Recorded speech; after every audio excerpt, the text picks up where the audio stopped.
لو ما بتنامش كويس، ما بيجيلكش الاسترخاء الكامل عشان تنام، او نفسك بتقطع اثناء النوم او بتشخر كتير، في حل بسيط قوي ممكن تعمله، انك قبل النوم تاخد توم.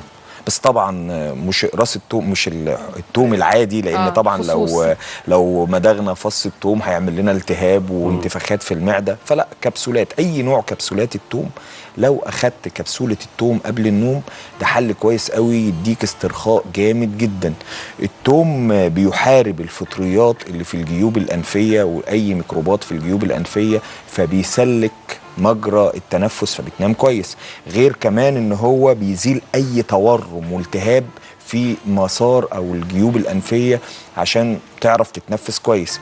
غير كمان ان هو بيحارب البكتيريا، محاربته للبكتيريا والميكروبات ده بيقلل الكورتيزول، فبالتالي تقليله للكورتيزول بيدي راحه جامده جدا، بيدي استرخاء، وفي نفس الوقت بيساعد على تقليل الالتهابات عشان الكورتيزول بيقل فالالتهابات بتقل.